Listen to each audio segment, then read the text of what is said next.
Fue la primera guerra de esa clase. Hasta entonces el mundo no había visto batallas tan sangrientas. Supuso el nacimiento de la guerra moderna. Tanques, submarinos, cazas, destructores. Todo ello envuelto en mortíferas nubes de gas. Bombardeos implacables y horribles formas de matar redefinieron el sacrificio y las alianzas y transformaron la faz de Europa. La Primera Guerra Mundial. 4 años de incesante brutalidad y valor, capturados para siempre en celuloide, congelados en el tiempo.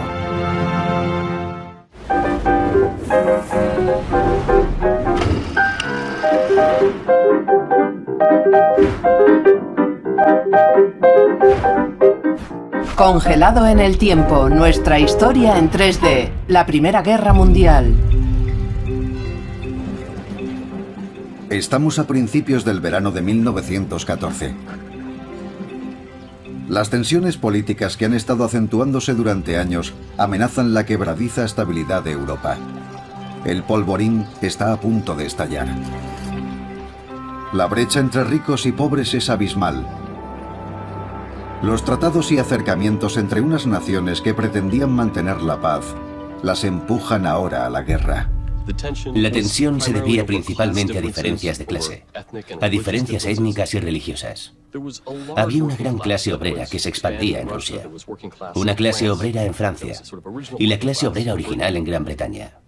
Y toda esa gente tenía una vida muy difícil.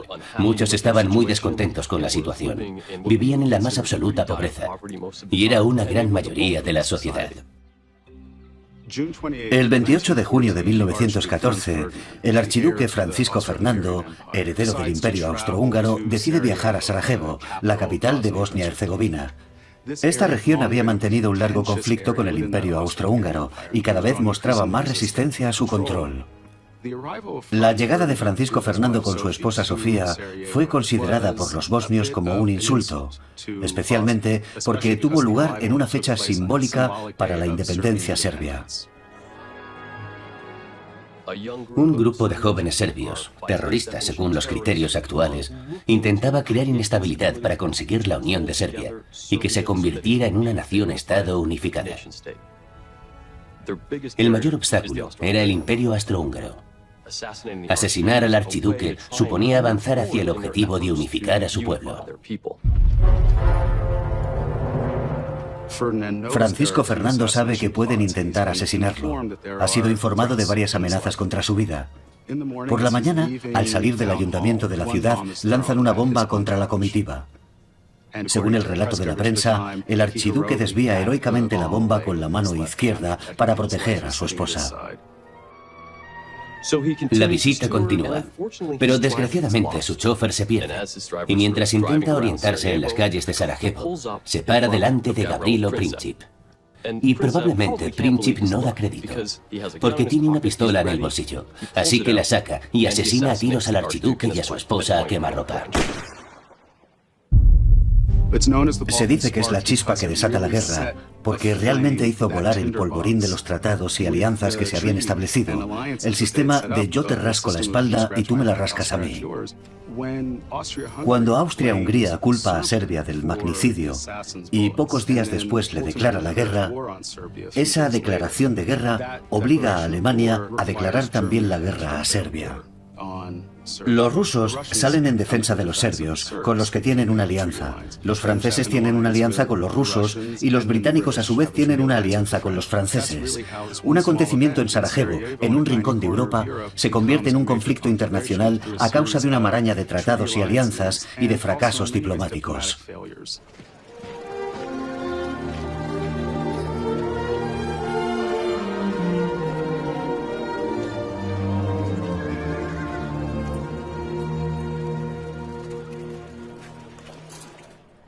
Todo el continente se moviliza para la guerra. Pero muchos creen que a pesar del ruido de sables, la guerra habrá terminado en pocos días.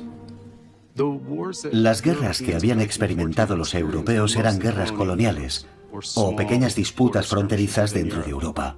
En las guerras coloniales la disparidad tecnológica era tan grande que todo ocurría muy deprisa. Y eso fue lo que pensó todo el mundo, que los chicos estarían de vuelta para Navidad.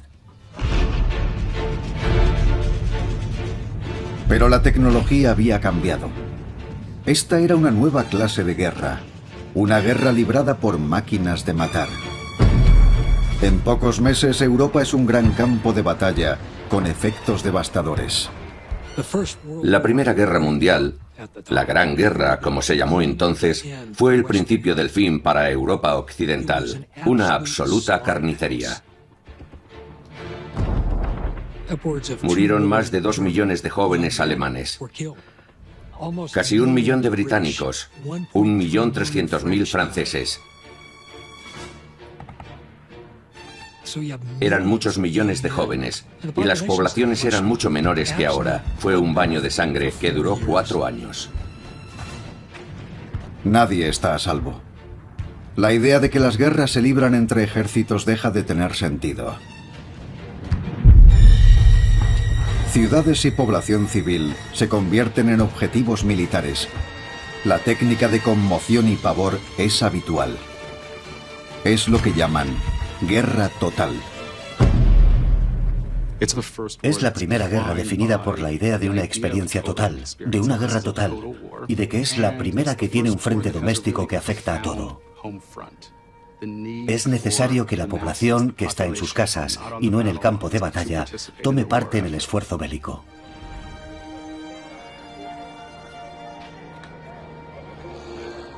Todo el mundo, no importa a qué se dedique, tanto si está en el Capitolio como en una aldea muy lejos del frente, tiene que participar en la guerra. Es imposible escapar de esta guerra en gran parte de Europa, porque la producción de alimentos, el racionamiento, la producción de armas, todas esas cosas cambian la vida de la gente. Todo está dirigido hacia el esfuerzo de guerra. Mi vida, si soy la hija de un tendero de París durante la Primera Guerra Mundial, es bastante terrible. Mi novio está seguramente en el frente. Es probable que lo maten en alguna batalla estúpida en la que le ordenan lanzarse contra las alambradas bajo el fuego de las ametralladoras alemanas. Otra vida desperdiciada. Toda una generación de jóvenes muere en el frente, así que no me casaré nunca. El 5 de septiembre de 1914, las tropas alemanas han avanzado hasta muy cerca de las puertas de París. A este paso, pronto tomarán la ciudad. Derrotarán a los aliados y aplastarán Francia.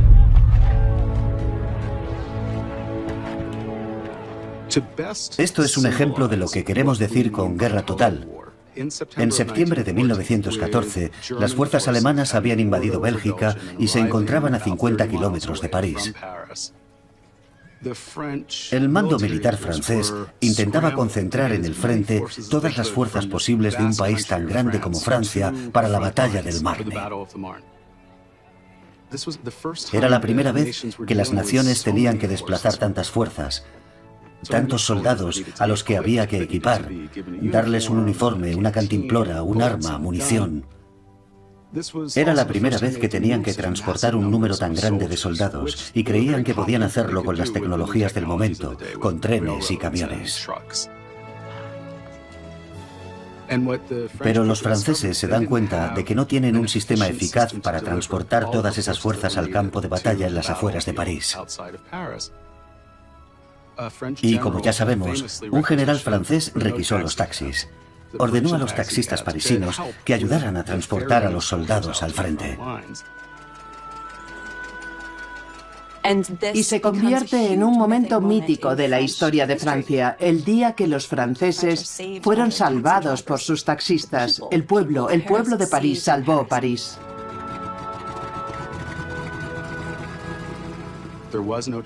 No había disparidad en lo tecnológico. Todos los países combatientes tenían un nivel similar en cuanto a material bélico. Todos tenían ametralladoras, aviones, lanzallamas. Las guerras coloniales habían sido muy breves porque solo un bando tenía ametralladoras. Ahora todos las tienen y la guerra entra en un punto muerto. Tanto los aliados como las potencias centrales utilizan las nuevas tecnologías militares. y el resultado es un empate técnico. Ninguno de los dos bandos es capaz de ganar mucho terreno. El vasto frente occidental se extiende desde el Canal de la Mancha, al norte de Dunkerque, hasta la frontera de Francia con Suiza. Aquí es donde los horrores de la guerra se prolongan a lo largo de múltiples batallas, grandes y pequeñas. Los que estaban en sus casas sabían que la guerra era brutal, pero hasta que no llegaron las primeras bajas de los frentes, la gente no tomó conciencia del horror de esta guerra. A los veteranos que regresaban del frente les resultaba muy difícil reintegrarse en la sociedad. La gente empezó a ver la carnicería, incluso en el frente doméstico, por el gran número de bajas. Pensamos en los muertos, pero había un número mucho mayor de heridos graves, amputados, hombres desfigurados, que volvían con profundos traumas psicológicos, y eso era imposible de ocultar. La mortandad de la Primera Guerra Mundial convierte en insignificantes las matanzas de cualquier guerra del pasado. Al iniciarse el segundo año de guerra, los que marchan hacia el frente no pueden imaginar que las máquinas de matar apenas han empezado a hacer su trabajo y que lo peor aún está por llegar.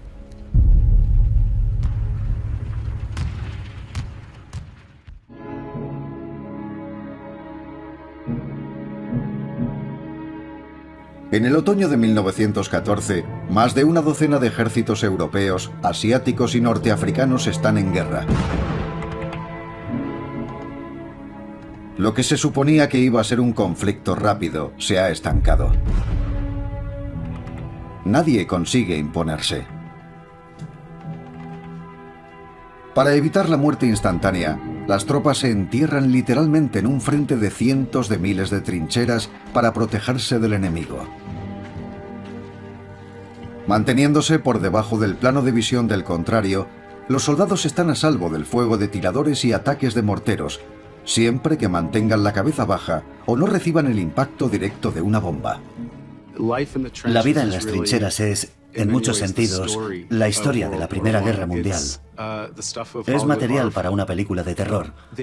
Estaba todo infestado de ratas, de piojos. Durante la guerra, el poeta francés Apollinaire fue quien acuñó el término surrealista. Aunque lo utilizó para describir su arte, decía que el término procedía de sus tiempos en las trincheras.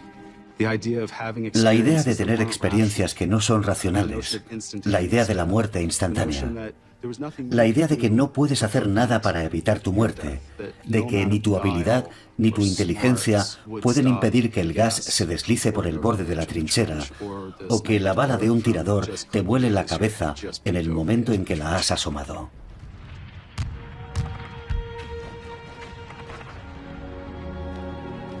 Esto se repite con horrible exactitud a principios de la primavera y verano de 1916.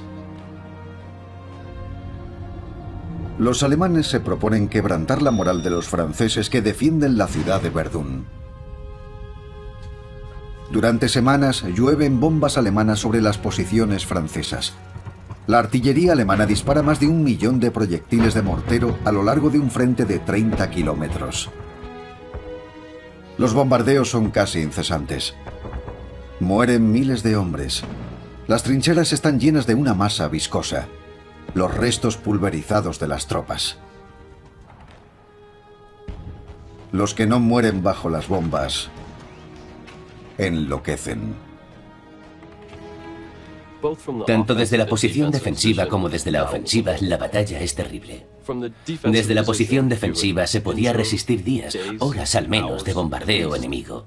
Lluvias de obuses sobre las fortificaciones, sobre las trincheras. Proyectiles diseñados para matar, para reventar el suelo y acabar con la seguridad de las trincheras.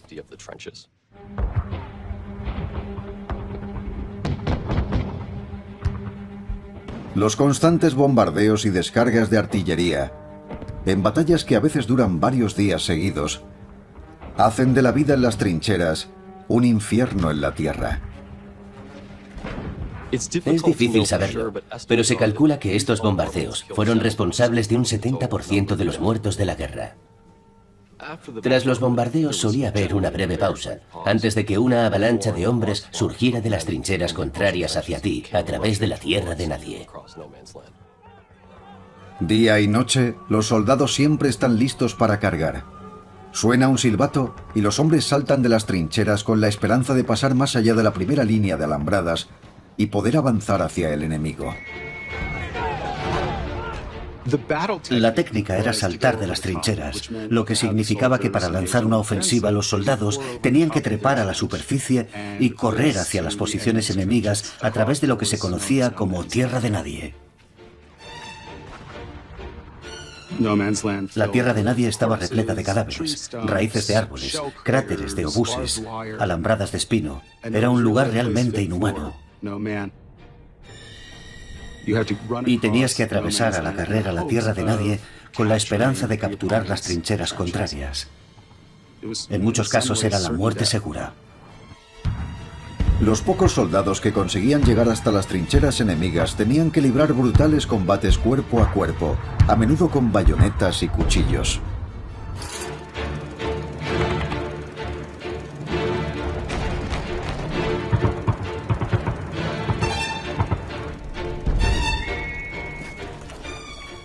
El silbato indicaba a los soldados el comienzo de la carga. Cuando sonaba, debía ser uno de los peores momentos de la guerra. Porque aquellos hombres sabían que las probabilidades de sobrevivir eran muy pocas.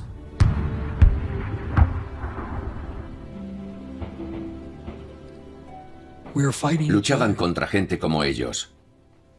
La cultura era muy similar. Solo hay que pensar en la tregua de Navidad de 1914.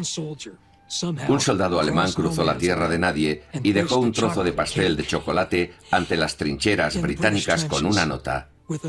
¿Podemos declarar una tregua por Navidad? Los británicos pasaron mensajes a lo largo de las líneas a espaldas de los oficiales. Cuando se enteraron no les gustó nada. Pero la Navidad de 1914 en el frente, los soldados de las trincheras declararon una tregua. Salieron a la tierra de nadie, intercambiaron regalos y cantaron villancicos juntos. Es algo que te parte el corazón. Al día siguiente, continuaron matándose. Cuando los soldados están en las trincheras, es difícil alcanzarlos con fuego de fusil e incluso de artillería, y los ejércitos empiezan a utilizar una nueva arma mortífera, el gas.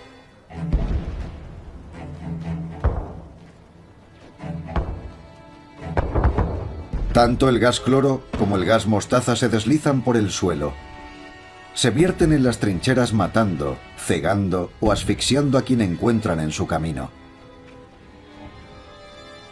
La única forma de combatirlos eran las máscaras antigas. El gas cloro se utiliza por primera vez en 1915.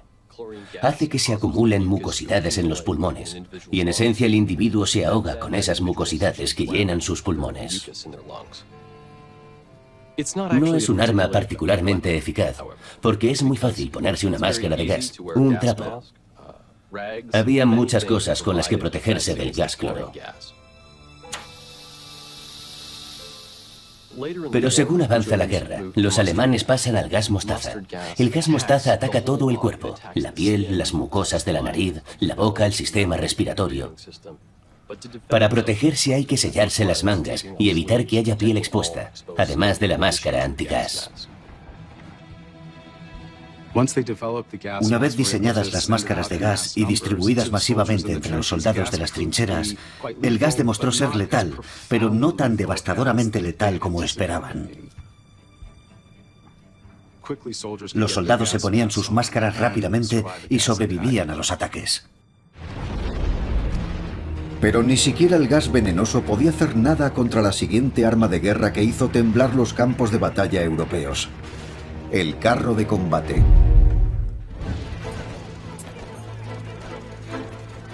Los intensos bombardeos de Verdún no consiguen cambiar el rumbo de la guerra.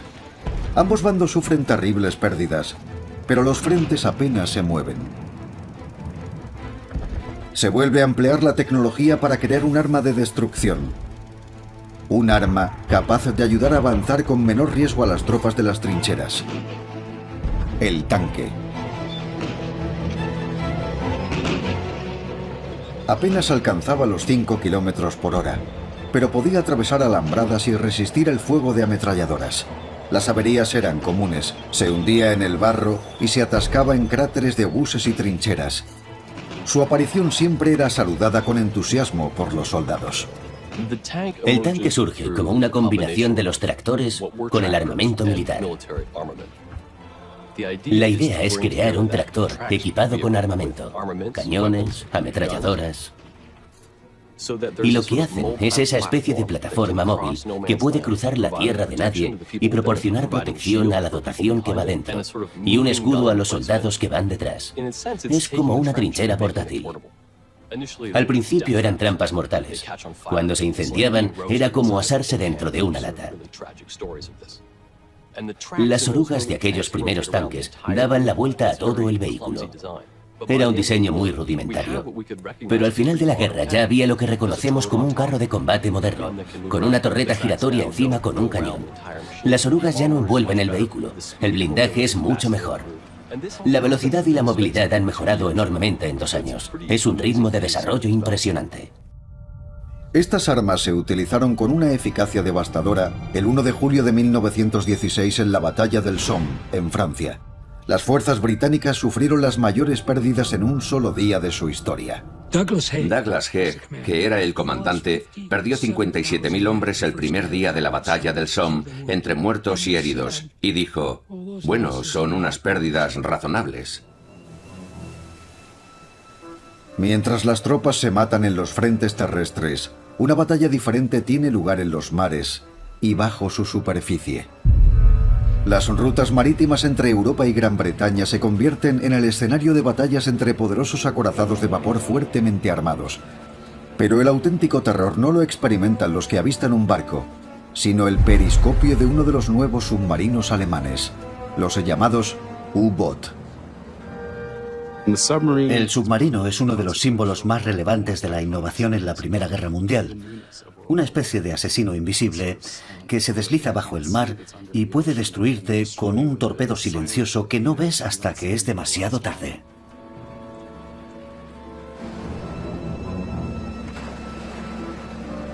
El incidente más infame relacionado con un submarino alemán sucede el 7 de mayo de 1915 frente a la costa de Irlanda. El capitán de un U-Boot eleva el periscopio. En el punto de mira aparece un gran transatlántico, el Lusitania. Un submarino alemán casi se topó de frente con el Lusitania. Fue casi por casualidad. Sus rumbos se cruzaron. Y el submarino alemán lanzó 2 torpedos contra el Lusitania. El barco se hundió en cuestión de minutos porque hubo una gran explosión secundaria. Y todavía hay controversia. ¿Fue por las municiones que transportaba o fue una caldera? Fuera lo que fuese, explotó y el barco se fue al fondo. Y había muchos pasajeros civiles, incluidos algunos americanos. A pesar de la pérdida de vidas americanas, Estados Unidos, que se había mantenido neutral hasta el momento, rehúsa entrar en la guerra. Alemania, temiendo que más ataques como aquel provoquen una acción militar americana, suspende su política de hundir todo barco aliado que encuentren en los mares.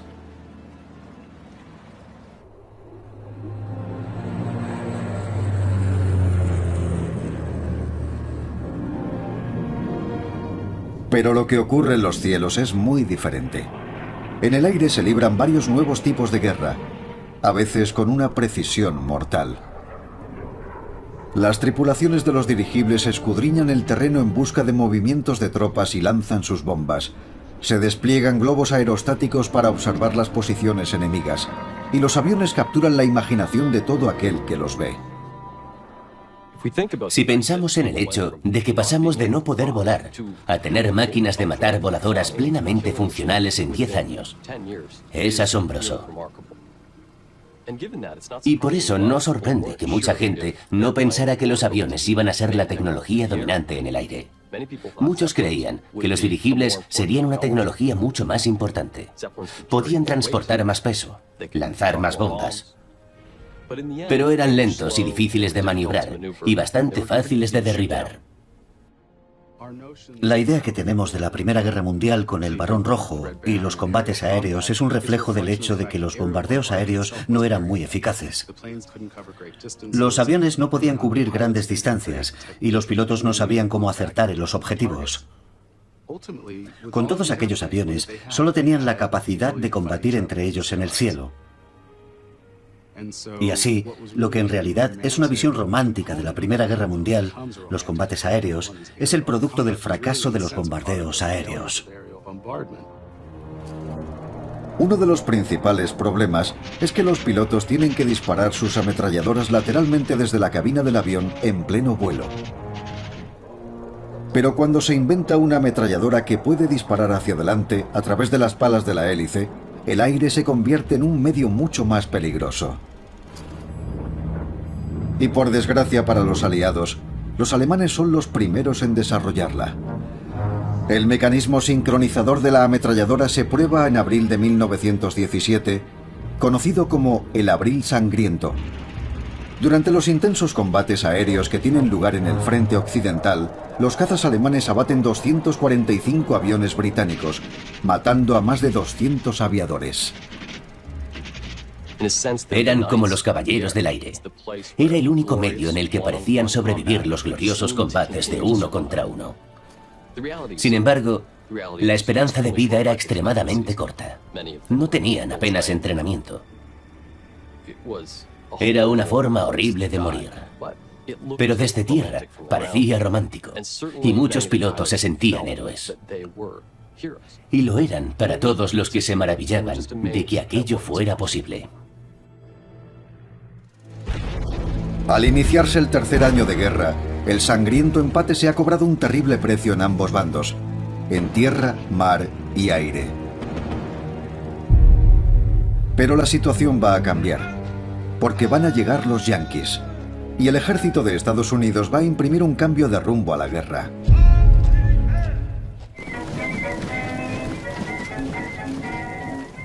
Estamos en la primavera de 1917. El sangriento estancamiento de la Primera Guerra Mundial se prolonga. Cada vez que uno de los bandos desarrolla una nueva tecnología para matar, el otro da con la forma de combatirlo. Ambos bandos están al borde del colapso, pero ninguno de los dos está dispuesto a rendirse. Tiene que ocurrir algo trascendental para cambiar el rumbo de la guerra.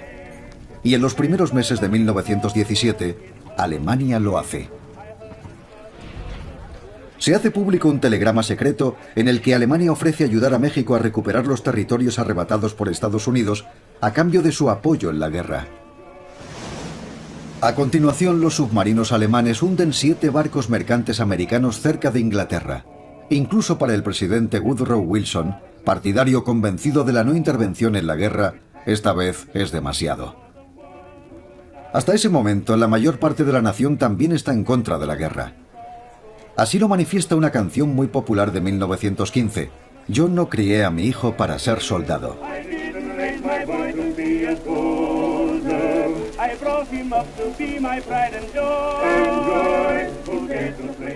El intento de Alemania de atraer a México y el hundimiento de los mercantes transforma a Estados Unidos en una máquina probélica. La gota que faltaba para desbloquear la Primera Guerra Mundial acaba de caer.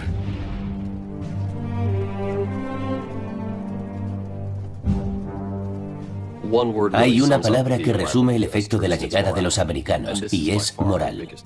Y ese es con diferencia su mayor impacto. También es un gran golpe para la moral de los alemanes. No solo se encuentran ya contra las cuerdas por la falta de alimentos a causa del bloqueo británico y por el fracaso de sus ofensivas. Ahora lo único que les queda esperar es la llegada de más y más tropas enemigas, tropas frescas y bien equipadas.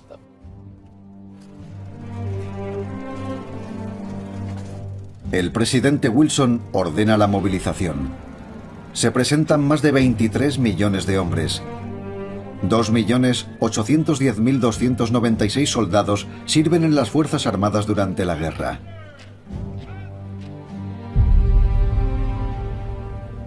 Estados Unidos adopta rápidamente un papel activo en el conflicto. La Marina americana libera a los británicos de la responsabilidad de patrullar los mares del hemisferio occidental. Parte de la flota estadounidense se dirige al Atlántico Norte para combatir a los submarinos alemanes. En el frente occidental, el general John J. Pershing dice basta a la idea de la guerra de trincheras. La mayoría de los mandos americanos dijeron, así no es como combatimos nosotros, y no es así como vamos a combatir, y Pershing mantuvo a los americanos bajo un segundo mando, aunque luchaban junto a los franceses y los británicos. Ellos querían utilizar a los americanos como refuerzo para combatir en sus unidades, pero Pershing dijo que ni hablar. Y los americanos pelearon con sus propias unidades bajo su propio mando, aunque se encontraban bajo el alto mando de franceses y británicos. Los americanos insistieron en la concentración de tropas, en la maniobrabilidad y en el flanqueo. Todo esto dio un nuevo impulso a la ofensiva. La velocidad y la movilidad, tanto del ejército de tierra como de los marines, era algo que no se había visto nunca en el campo de batalla. El Cuerpo de Marines fue fundado en 1775, un año antes de la Declaración de Independencia.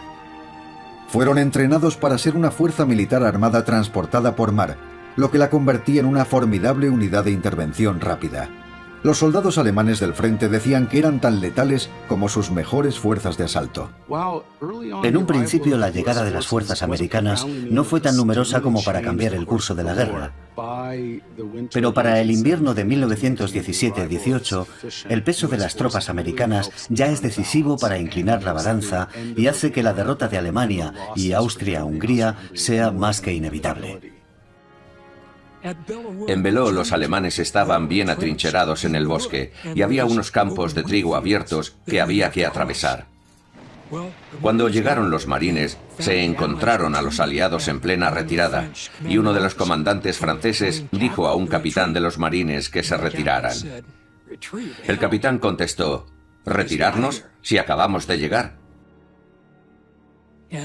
Mientras los aliados se replegaban, retrocedían, los marines avanzaban por las mismas líneas y atravesaron aquellos campos abiertos a tal velocidad, sin detenerse ante el fuego alemán, maniobrando con tal habilidad que incluso en el bando alemán escribieron sobre aquello. Un oficial alemán dijo, esos americanos que llaman marines son hombres de temer. Son agresivos, decididos, disciplinados y unos asombrosos tiradores. Los marines se movían con tal rapidez, con tal capacidad de mantener la cohesión al mismo tiempo que maniobraban, que acabaron tomando las posiciones y las baterías alemanas, mandados por individuos como el sargento primero de marines Dan Daly, que volvía la cabeza atrás y gritaba a sus hombres, «¡Vamos! ¿Es que queréis vivir para siempre?». Además de las tropas americanas de refresco, los aliados finalmente utilizan su maquinaria de producción bélica a pleno rendimiento. Factorías de Gran Bretaña y Francia que antes de la guerra fabricaban motores de vapor y máquinas de coser, producen ahora carros de combate y ametralladoras. Hace falta mucho tiempo para alcanzar la plena capacidad industrial. Si vemos las cifras de la producción de obuses, aviones y tanques, no es hasta finales de 1916, 17 y 18, cuando la producción británica y francesa supera claramente a la alemana. Hace falta tiempo para que las fábricas que han estado haciendo otras cosas produzcan armas. Hay que formar a las mujeres que han trabajado en la industria de servicios básicos, en el servicio doméstico o en factorías textiles, para que trabajen en la producción de artillería pesada o de municiones. Hace falta tiempo para pasar de una economía de producción civil a una de producción bélica. Pero una vez que la transición se ha completado, la cantidad de material que se produce es increíble. Canadá produce millones de calcetines y no hay que subestimar la importancia de tener calcetines limpios y secos. Cuando vives en una trinchera llena de barro, unos calcetines secos son un lujo que levanta la moral. Todas esas cosas que a Alemania cada vez le cuesta más producir bajo el bloqueo, todas esas cosas cuentan. Con la espalda contra la pared, Alemania y sus aliados comprenden que necesitan lanzar una última ofensiva para volver la guerra a su favor. Esa ofensiva llegará en el verano de 1918, la ofensiva de los 100 días, una de las más brutales series de batallas que el mundo ha conocido.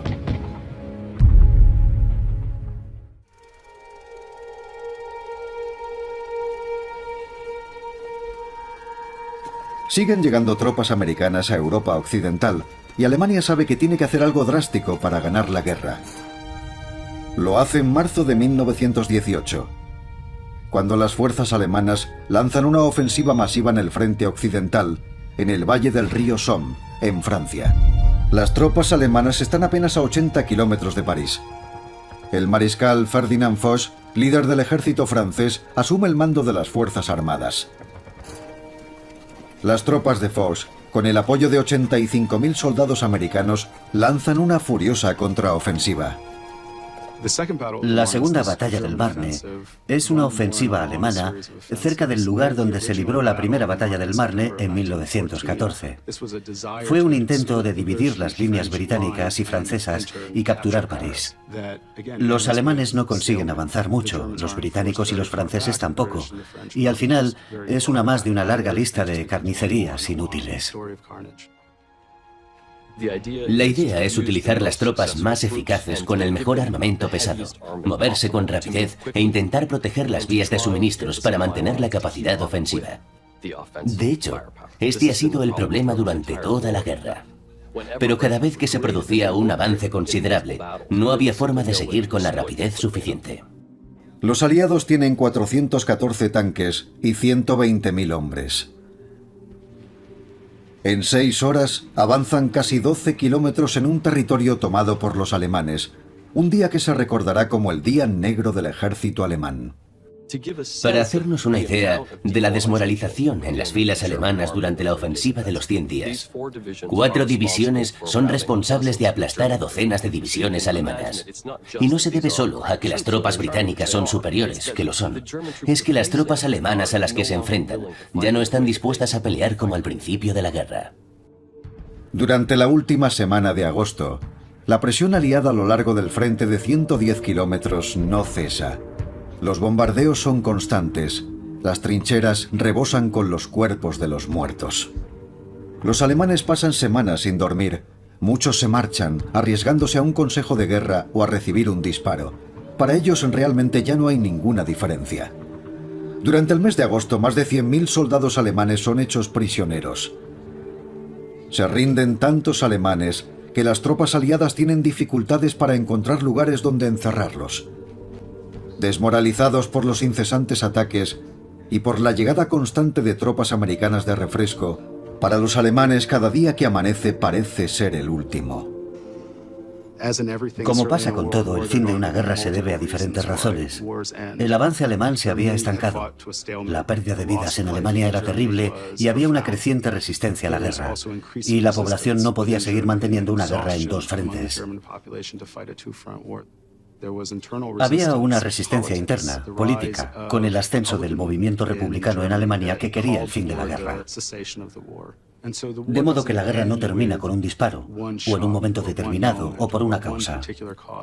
Igual que el atentado de Sarajevo que desata la guerra no es la causa de la guerra, su fin tampoco se debe a un único acontecimiento. Con 6 millones de muertos, sin recursos, y con más de 10.000 soldados americanos de refresco llegando a Europa cada día, Alemania se rinde. Bulgaria, el Imperio Otomano y el Austrohúngaro no tardan en hacerlo. La razón más importante de que los alemanes perdieran la guerra fue la falta de suministros, de capacidad productiva, de mano de obra. El enemigo los superaba en número y en armamento. Se había convertido en una guerra de desgaste. Y por eso los generales británicos seguían lanzando tranquilamente oleada tras oleada de hombres contra las tropas alemanas. Creían que Gran Bretaña y Francia y sus imperios tenían más recursos, más hombres y una capacidad de producción bélica mucho mayor que Alemania y el Imperio Austrohúngaro. Y esa fue la principal razón de que ganaran. Y a las 11 de la mañana del 11 de noviembre de 1918, la 11ª hora del 11º día del 11º mes, se declara el alto el fuego. Se firma el armisticio en un vagón de tren en Francia a las 3 de la mañana. Aunque no se pretendía que fuera un momento poético, la idea de que las armas callaran en la 1ª hora, del 1º día, del 1º mes, tiene cierta resonancia poética. Y dice algo a la gente que participó, gente de todas las clases sociales. Los mejores artistas europeos, escritores, pintores, tuvieron que pelear y paradójicamente tenemos imágenes, fotografías, pinturas muy hermosas, porque fue una guerra extrañamente democrática en la que combatió todo tipo de gente. La noticia del armisticio corre como la pólvora por toda Europa, Asia, África del Norte y Estados Unidos. Las multitudes salen a la calle, los periódicos exclaman en sus titulares «Paz al fin». Los soldados regresan a casa y son recibidos como héroes. La guerra que iba a acabar con todas las guerras por fin ha terminado. Para mucha gente, el final de la guerra es una celebración. Al mirar atrás pensamos que debió ser un tiempo de duelo. Para los alemanes y los austrohúngaros probablemente lo fue, pero también para ellos fue un alivio. Y desde luego para británicos y franceses fue un momento de celebración. Eran felices, habían ganado.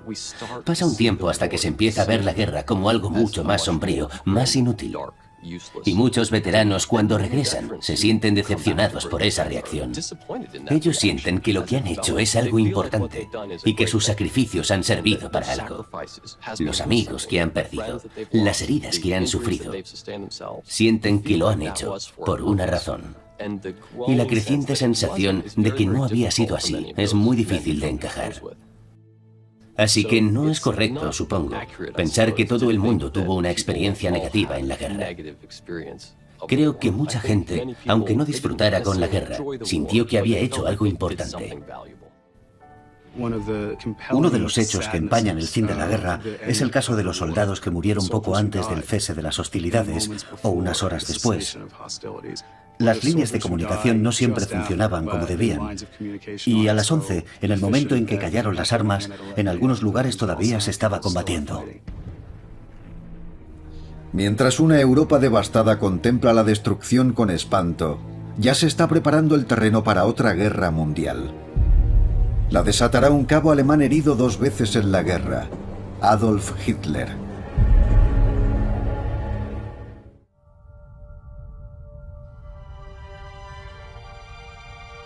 La Primera Guerra Mundial cambió el mapa de Europa más dramáticamente que ningún otro conflicto a lo largo de la historia.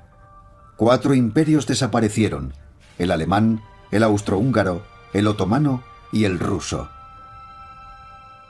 Bélgica y Serbia sufrieron terribles pérdidas, como Francia, con 1.400.000 soldados muertos. Alemania perdió un 15% de su población masculina, el Imperio Austrohúngaro un 17% y Francia un 10%. Alrededor de 750.000 civiles alemanes murieron por la hambruna provocada por el bloqueo británico durante la guerra. De los 60 millones de soldados europeos movilizados, 8 millones murieron, 7 millones quedaron permanentemente discapacitados y 15 millones resultaron heridos de gravedad. La guerra dejó huérfanos a decenas de miles de niños. Varios millones quedaron sin padre, lo que ahondó el sufrimiento de las familias ya devastadas por las batallas.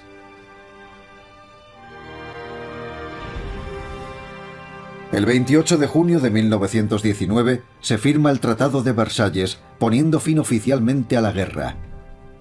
Entre los 440 artículos del tratado se incluye la exigencia de que Alemania acepte su responsabilidad por haber iniciado la guerra y pague reparaciones a los aliados. Estos tratados tuvieron un profundo impacto. Reconfiguraron los alineamientos políticos.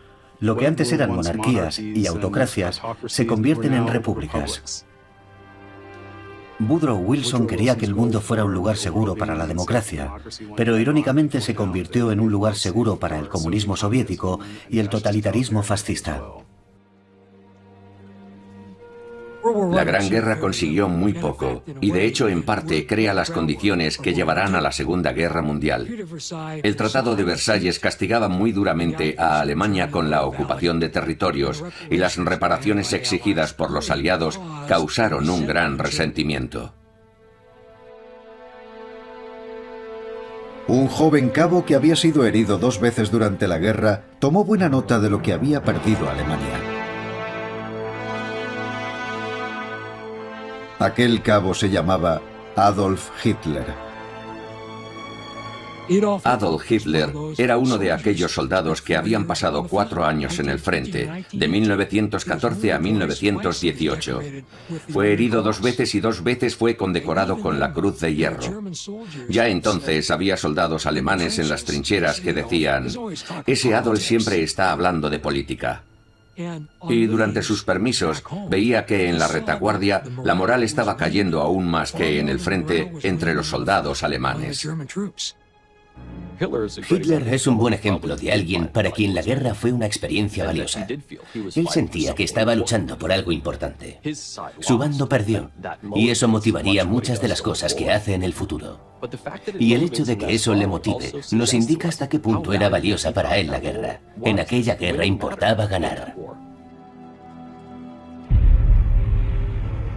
En menos de una década, Hitler alcanzaría el poder en Alemania y citaría las consecuencias del Tratado de Versalles como la razón por la que Alemania debía crear un nuevo orden mundial.